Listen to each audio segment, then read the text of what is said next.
బాబాయ్ నమస్తే, మీ పేరు? నా పేరు కోటేశ్వరరావు. ఏం చేస్తుంటారు బాబాయ్ మీరు?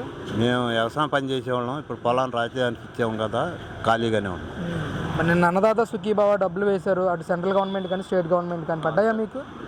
Central government 2000 పడ్డాయ్యా. స్టేట్ గవర్నమెంట్ రావా మీకు? రావు. ఎందుకని బాబాయ్? రాజధానిలో ఉన్నాం కదా, అందుకని రాజధాని రైతులు కదా, మాకు రావు. మరేంటి, ఎలా ఉంది అసలు చంద్రబాబు నాయుడు గారి పరిపాలన? ఆయన అధికారంలోకి వచ్చిన తర్వాత ఎలాంటి మార్పులు మీరు గమనించారు రాష్ట్రంలో? మార్పులు అంటే రాష్ట్రం అభివృద్ధి అవుతుంది. రాష్ట్రం అభివృద్ధి కోరుకునే వాళ్ళకి బాగుంది పరిపాలన. అంటే మీది రాజధాని ప్రాంతం కదా, అక్కడ ఎలా ఉంది అసలు పరిస్థితి ఇప్పుడు? బాగానే ఉంది,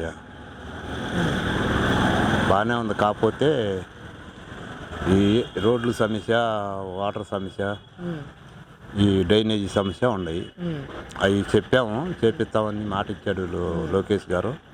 చేస్తాడని నమ్మకం. వర్క్స్ జరుగుతున్నాయా బాబాయ్? అసలు వీళ్ళు వచ్చి 10 సంవత్సరాలు అవుతుందా ఉంది కదా, ఇప్పుడు ఎలా ఉంది అసలు రాజధాని పరిస్థితి? జరుగుతున్నాయి, అక్కడక్కడ రోడ్లు అవి చేస్తున్నారు, జరుగుతున్నాయి. అంటే గత 5 సంవత్సరాలతో పోలిస్తే ఇప్పుడు ఏమన్నా మార్పు ఉందా? ఇప్పుడు వీళ్ళు వచ్చిన తర్వాత మార్పు ఉందయ్యా, మార్పు ఉంది. అదివరకు అసలు ఏం పని చేయలేదు అసలు. ఎక్కడ రోడ్డుకి ఒక గుప్పెడు మట్టి కాక, ఇంకా రాజధానిలో రైతులకి పోసిన రోడ్లు కూడా తోముకెళ్ళారు గతంలో.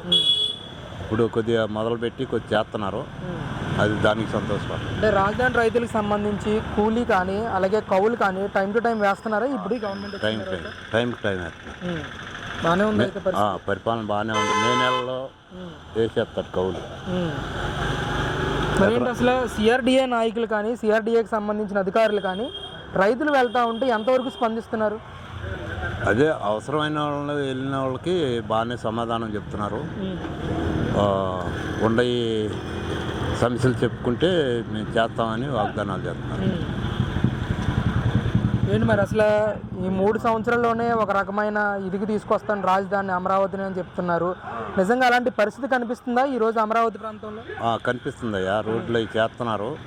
మా ప్లాట్లు కూడా బాగు చేసి అప్పచెప్తామని మాట ఇచ్చారు. పనులు జరుగుతున్నాయి. అంటే గతంలో సగం కట్టేసి వదిలేసిన బిల్డింగ్స్ అన్నింటినీ కూడా ముందుకు తీసుకెళ్లే ప్రయత్నం జరుగుతుందా ఈరోజు? అవుతున్నాయి, పనులు జరుగుతున్నాయి, బాగానే ఉన్నాయి, అంత సంతోషంగానే ఉంది. ఈ గవర్నమెంట్ వచ్చినాక బాగానే సంతోషంగానే ఉంది. అదివరకు గవర్నమెంట్లో పచ్చకండ వేసుకుంటే కేసు పెట్టారు.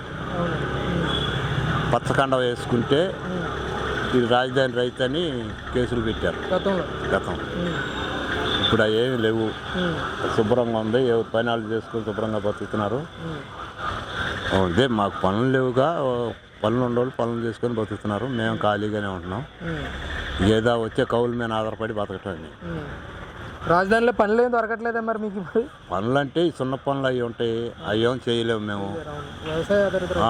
ఇక రెండో పని మాకు చేత కాదు, వ్యవసాయం పని తెప్పితే. ఆ పని ఉంటే నా పనులు ఉన్నప్పుడు చేసేవాళ్ళు.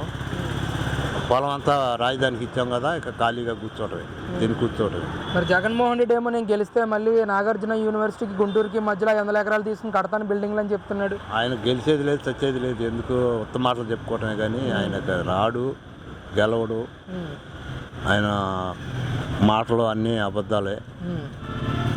ఆయనకు వచ్చినా చేసేది ఏముండదు. అంటే నేను చేసిన మంచి ఇంకా ప్రజలే బ్రతికే ఉంది, ఖచ్చితంగా మళ్ళీ నన్ను గెలిపిస్తారని అంటున్నాడు ఆయన. ఏం మంచి చేశానంటే సరిపోయింది. పలానా చేశానని చెప్పమను. రోడ్లు వేసాడా, లేకపోతే ఏమన్నా రాజధాని పనులు చేశాడా?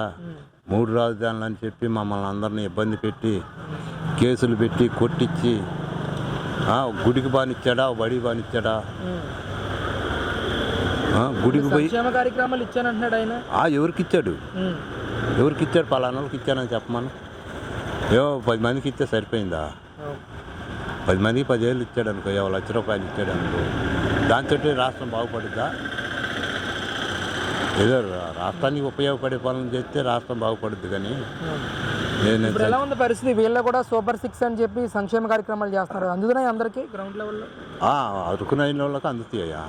అరకుల్లో మా బట్టి వాళ్ళకి రావనుకో, అరకులో అయిన వాళ్ళకి చూసి బాగానే ఇస్తున్నారు. బాగానే ఉంది పరిపాలన.